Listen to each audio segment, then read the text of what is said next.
Welcome to Entrepreneur State of Mind. I'm your host, Dr. Dale Caldwell, and we have William Franklin, the Executive Director of Equitunity, a young man I'm getting to know who's becoming a big part of our Entrepreneur Zone project, which we'll get to a little later. William, welcome. Welcome to the show. Thank you. Thank you for having me. I really appreciate being here. This is a great opportunity. Well, I appreciate you, and I appreciate all that you're doing for the community in New York City, and Brooklyn, and Brownsville. But first, I was like, where'd you grow up, and where'd you go to school, and how did you become so passionate about this work to transform the local community? Okay, so I did grow up in Brownsville, which is in Brooklyn, New York. Mm-hmm. I'm fourth out of 5 generations that's in Brownsville. Wow. So that's where I grew up there. So as far as education is concerned, like I'm public school educated. So first education, second education, elementary, junior high school, all in New York City. Mm-hmm. I went to my local schools, my local district schools for elementary and junior high school. I went out of my neighborhood to experience something different. Mm-hmm. First time being exposed to different cultures, because as diverse as New York is, it's still potentially segregated. Yeah. And then after that, I tried my hand at college. My home life really didn't fit for that. Like it really wasn't. It wasn't a stable environment. So that was John Jay College. Mm-hmm. Back in the late 1990s, mm-hmm. and I dropped out and went to the Navy. And I was a vet. Just one tour I did, and then I was a ship serviceman, so I got to experience retail from a social perspective, because you can't keep any of the money, right? You have to figure out how to enhance the welfare of the sailors. So I got experience in doing that, and then once I got out, I did some other things. I was a coordinator for Stock Building Supply, which was one of the biggest building companies before the 2008 housing market crash. Right. And then I was a promoter for a little while, and I used that as an opportunity to build community and figure out what community policing was like, as far as advancing people forward through economics. And then I came back to New York, and I did some community work in my neighborhood. I got permission from the National Credit Administration to put the first credit union in Brownsville. Oh, really? But it was really hard without intellectual capital to force the cooperation and engagement amongst political leaders and such. So I decided that I was going to put a pause on community work and go get the intellectual resources that I didn't have. And the first thing that I did was go to BMCC. Okay. And I started out as a business administration major, and realized really, really quickly that I wanted to be an economics major.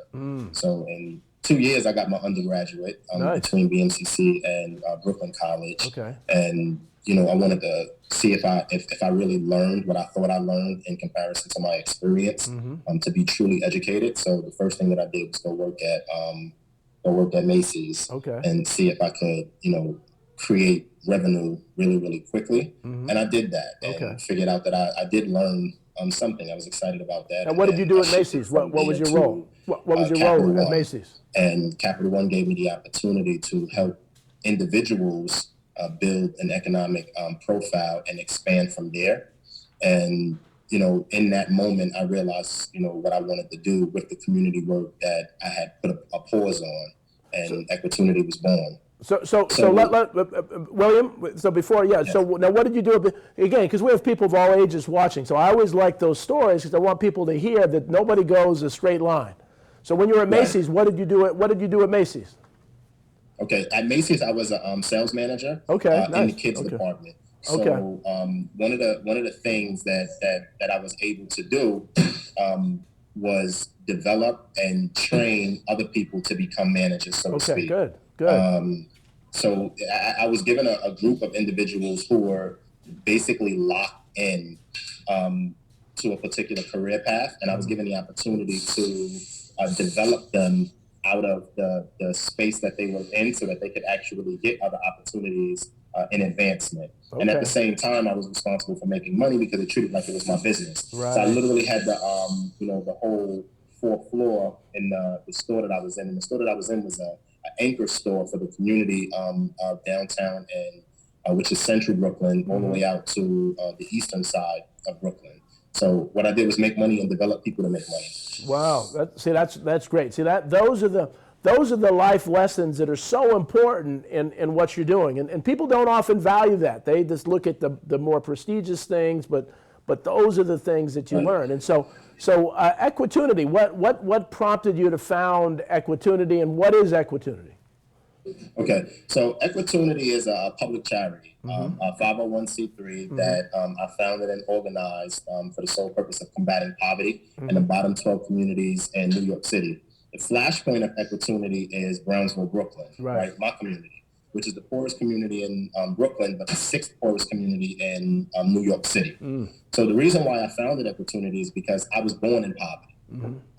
I was the fourth at the time before I had children. I was the last generation, and it was 3 generations before me who was in Brownsville, and each one of us had the same exact circumstance. So when I was old enough to understand what that actually meant, it scared me, because I knew once I understood what it was to be born in poverty, to be passed down to me, I knew without a shadow of a doubt I was going to pass it down to my child if I didn't do something about it. I'm the first person in my family to get a bachelor's degree. I'll be hooded this year. I'm the first person in my family to go to graduate school. I'm the first person in my family to do more than just accept a city job and work it out for 30 years in order to get a decent pension. And I want different. I don't only want different for me and my children, I want different for all of the people that I grew up around. Because 2 things that we were guaranteed. We were guaranteed poverty and we was guaranteed jail. And I don't want either one of those things. And I don't want that for the people around me. I don't want that for the people underneath me. So that's what prompted me to launch Equitunity. But the reason why Equitunity is more than just my community, the reason why it's the bottom 12 communities, is because if you change the statistics in a place like New York City, if you change it in one community and you don't change it in other communities, all you do is shift it from that one community to another community. So the goal is to actually get rid of it so it doesn't exist anywhere and you can move anywhere you want throughout the city without having those indicators plague you. And that's the model of Equitunity. Not necessarily that it does it, but it can replicate itself in another space and support that replication in order to help bring down poverty. And it's all about, job creation. So how many people could you train up, to create their own job and then expand so that they can share that job with someone else and everybody make a family sustaining wage, which means that you're eradicating poverty as you move a person, from employment elsewhere to gainful employment and social initiatives. And that's what Equitunity is really all about. It's a composite word of the word equity and opportunity, which means every time someone in Equitunity engage someone, the whole purpose is equitable opportunities, which is a matter of justice and economics together. Absolutely. Just very, very well said. And I'm just so impressed with you and with that organization and what you're doing. So Brownsville, and if you look it up in Wikipedia, it says is the murder capital of New York City. It's dealing with all sorts of challenges, and frankly, one of the things that really bothers me is a lot of people have given up hope that we can make serious inroads into poverty. You and I don't believe that. We believe that we can we can do that. Why do you you grew up in it, you dealt with it, you see it everywhere. Why do you believe that we can actually do something about poverty? What gives you hope? Okay, so the number one thing, right? Mathematics is, the language of life, right? So it doesn't matter what form of life you engage or where it's at in the, the galaxy or the universe. Math is the only language that everybody can communicate with, right? So if you're talking from man to God, you can speak in math. If you're talking from man to alien, you can speak in math. If you're talking from, animal to animal, nature to human beings, that whole conversation is about math. So I said all of that to say what gives me hope, right? Mathematically, poverty could be eradicated before the weekend comes in, right? So, to explain what I mean by that is New York City has a total wealth of, $2.66 trillion, according to the New York Times last year. And if you divide that by how many people are in New York City, which New York Times says is about 8.8 million, which is a little bit more than what the census says, but they're actually, adding up how many people have moved in to the city as a result of COVID. So when you put those two numbers together, the per capita wealth is a little over $300,000 per person. So that's wealth, right? So that's property, that's what your business is worth, all of those things. So if that's not enough to convince a person that poverty is controllable, if you look at how much money is made on an annual basis in New York, is $1.07 trillion on an annual basis every single year. And if you divide that per capita and you follow the math, that it's a little over $100,000 per person. Right. But annual income is based on who works, right? So children and elderly people are not working, right? Children are being taken care of, and elderly people extract in the form of transfer payments. Right. So if you take that portion out, and let's say that portion is about 40%, then that means the 60% who are working actually could take home a bigger annual salary than the little over $100,000 that we just talked about. Right. And in New York, on average, if it costs about if you make $65,000 a year, you could live decent, which is well over the poverty line, whether New York says what the poverty line is or whether the federal government says the poverty line. $65,000 is well above that. Yep, absolutely. So if the per capita income in the city is double what it takes for you to live comfortably in the city, then that means we can get rid of poverty like tomorrow. So what's the issue there? The issue is, who's accumulating that income or who's holding on to that wealth and whether or not it's distributable or redistributable. Right. And when you look at social entrepreneurship, not just entrepreneurship. Entrepreneurship is great because it's solving problems, but social entrepreneurship solve specific problems like educational attainment, unemployment, crime, access to healthcare. So social entrepreneurship is a little bit different, and it's specific for people who are in poverty. Right. So if you look at social entrepreneurship and how much money per community is available through social initiatives, it's about $500 million per community, and New York is made up of 59 communities. So the math gives me hope. Yes. All you have to do is do the work so that you can attach yourself to the equation, and your people in poverty or your people who are unemployed or your children who are in poverty, they actually could extract some value, not by creating anything, but by being involved in the process. Absolutely, and very, very well said. And as you and I have talked about, I use the MIT living wage calculator, which says what a household of different sizes needs to make. And so the household that's $65,000 is the number. And so, but of the 8 million, about 4.5 million make less than that.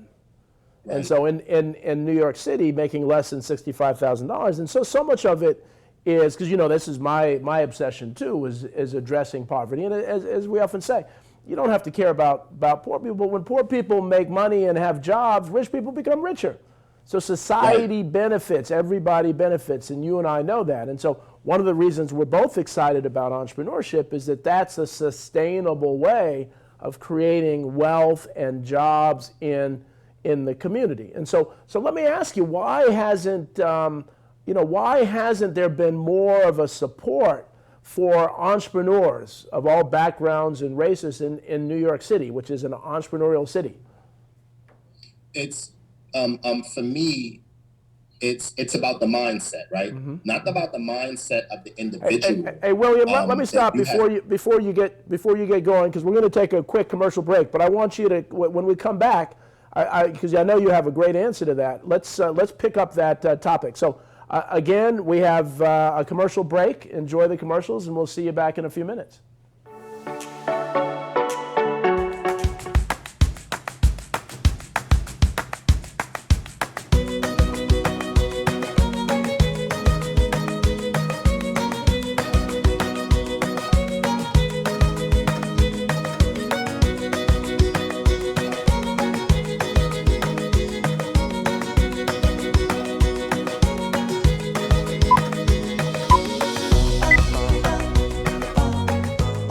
Guess what it is? It's Mount Laurel, New Jersey. It's RBN Television, and you know that it's time for morning coffee. We love our new home. Lots of windows, great light. But the birds. They're back. Yes, I hear them. Uh-oh. Why are these birds so angry? At least Geico makes bundling our home and car insurance easy. We save a lot. I'm going. Ah! Hurry! I know. For bundling made easy, go to geico.com.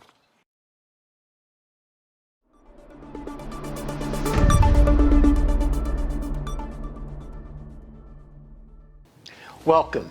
I'm Barry Lefkowitz. I'm your host on New Perspectives on RVN TV.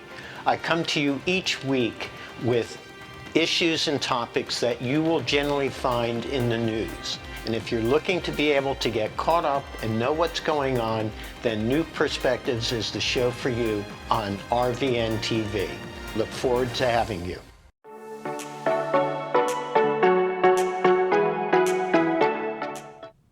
Welcome back to Entrepreneur State of Mind. I'm your host, Dr. Dale Caldwell, and we're with William Franklin in New York City with Equitunity. And I just asked him the question that entrepreneurship, as we talked about, and he and I both know, is the key to really turning around poverty and creating jobs and dealing with crime and dealing with so many things. It's just so obvious to so many people. And so I'm asking William, why is it that government in New York City is not doing more to support and sustain and really making that the number one priority? So what do you think, William? The question to that is primarily, the answer to that question is primarily mindset. And you know, you have the general consensus believes that, you know, poor people are poor because they choose to be, right? They're not doing enough. They don't work hard. You know, they're lazy. It's easy for them to, you know, just extract public welfare, whatever the case might be. But the truth of the matter is that mindset is not just about the individual that's in poverty. It's also about the individual that can support the person out of poverty. You know, whether it be a policymaker or an investor. And if we can challenge the general mindset that's accepted, you know, amongst the people who could, you know, do something resource-wise about it, and also, you know, encourage and give all of the mental health tools to the person who's actually in poverty, you know, and you know, double in that, you challenge that on both ends, we could actually make headway as far as support is concerned. It's easier for, you know, a politician to give money towards a government program when you have basically an administrator, because, you know, a police officer, a teacher, a firefighter, they're technically administrators when you're talking about civilians, right? They manage a public good for the sake, you know, of the public. It's easy to give money to them and ask them to expand, you know, what they're doing than it is to give money to a person who's historically poor. So take me for an example. I'm fourth generation Brownsville. Born into poverty, fourth of you know, 5 generations born into poverty. It's easy to look at me and be like, you know, I don't want to grow. But then it's few and far between when you have a person that actually does something for themselves, lets themselves up out of their bootstraps, and then instead of going back to help someone else do the same thing, they just keep moving forward because the work is too hard. And I call that a challenge in preparedness, right? So let's be honest, right? There's a lot of money, programs, and resources in New York City, you know, in, you know, poor communities to help move, you know, communities out of poverty. But the problem is that they're big box programs. So when they get introduced, only the people who are immediately prepared get to take advantage of it. And the people who are not in the community who are immediately prepared actually would, you know, transition, import in to the community to take advantage of the opportunity.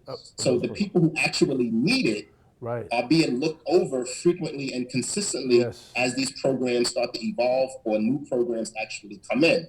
So if there was an organization that goes and get that person who's unprepared and prepare them for the opportunity, by the time another one roll around, they would have already created enough for themselves to sustain, so that they can then take advantage of the more when the new program comes. And that's what Equitunity is really about. Equitunity isn't just about social entrepreneurship. It's about getting the person who's at the bottom tier of the bottom community and preparing them to take advantage of opportunities, whether they create it themselves and give it to someone else, or whether they wait around for a city program or a federal program to come in for them to take advantage of. Because as long as we keep ignoring those people, we're always going to have poverty, more than what's considered structural, more than what's considered normal. We're going to always have that. And the truth of the matter is that, you know, in Brownsville, poverty statistics is, you know, almost 30%, when New York City's poverty statistics is about 17%, 17.9%.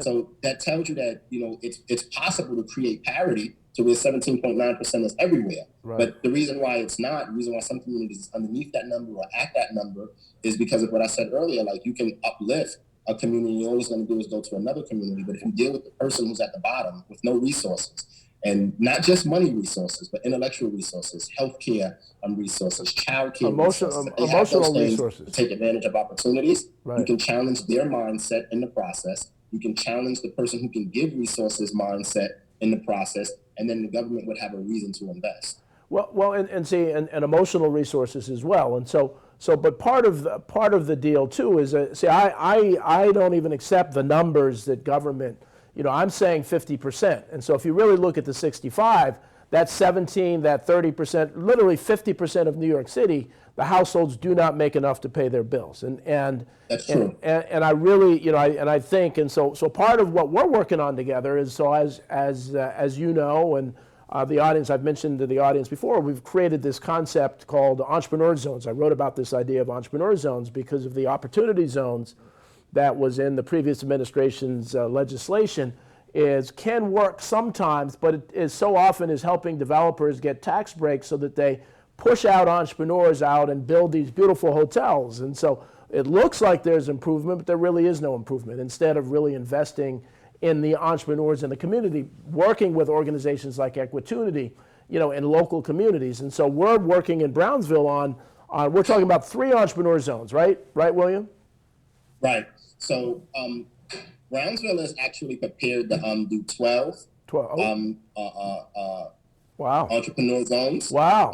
But right now we're talking about 3. Okay. All being hubbed out of Socio-economic Development Corporation. Mm-hmm. The director there is, LaShawn Allen Muhammad, really, really great person as far as incubation is concerned, to make sure that actually spreads like wildfire. Yes. But the moment there's growth in one zone, then the appropriate thing to do is to break it up to make sure that, you don't lose sight of what the mission is. Right. And that's the reason why I'm saying, to move from, 3 spots to actually 12 spots, because Yes. that's what it would take to move the community forward with the same mission based on what you brought to us, right? Based on what, you're building for the whole nation.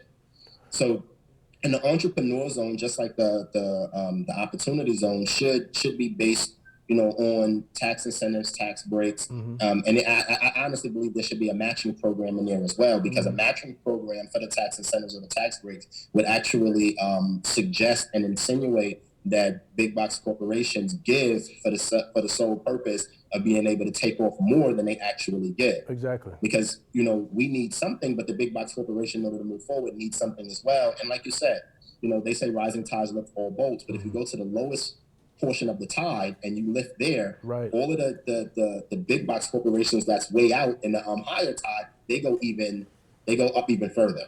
Well, so I completely agree that when we take all of that into consideration, right, it's necessary. The E-zone is necessary as a policy tool to bring in resources, to move the entrepreneurs that's not being heard for. Exactly. But the other thing that you've called attention to, New York City, there's so much revenue that goes to these local bodegas, local businesses, local chains of businesses, and very few of them are owned by people that live in the community. And so, and so, literally hundreds of millions, if not billions of dollars are going to these businesses and then leaving the city. So by really supporting local homegrown businesses, that stays in the community. So talk a little bit about that.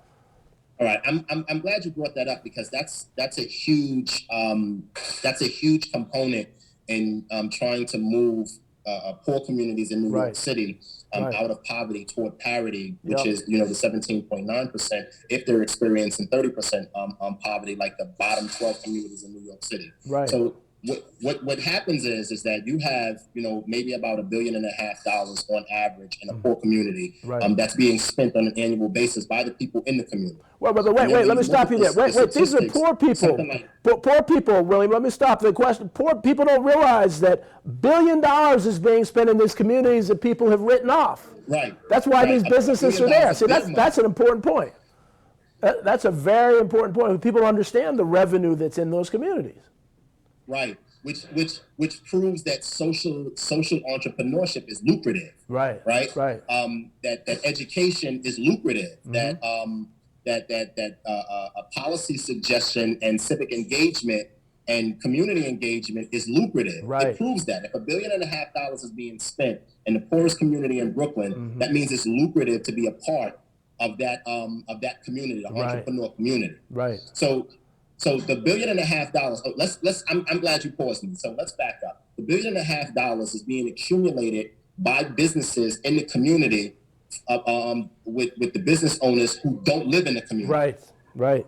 So these people live someplace else. So every time they get $1, they take it to where they live at first, because their landlord gets paid. Right. And then after their landlord gets paid, they pay the school that their children go to, because their children is getting a better education. And then the school that their children don't go to, the public school that's in the community, their taxes actually prop those schools up. So when people say, like, how could a place like New York City, how could one community next door to another community have a better school system, and they're literally right next door? Right. And a lot of it has to do with property tax and the PTA donations and engagements that you get to actually bring resources into the school. So that $1.5 billion does that, right? That's the first thing that it does, but it exists. Right. It's money being spent by people in the community and given to people who don't live in the community. Yes. But then when you look at it, those people who came into the community to extract resources, to make a living, so to speak, they can't provide everything that the community want, because they don't even get the necessary resources that they need to expand in that community because of the community. Right. So a third of the money goes to a whole nother community that can provide, the things that the community want. Right. So the community is spending $1.5 billion, but only $1 billion of it is being spent in the community with the people who don't live there. And then they literally leave the community to spend another $500 million.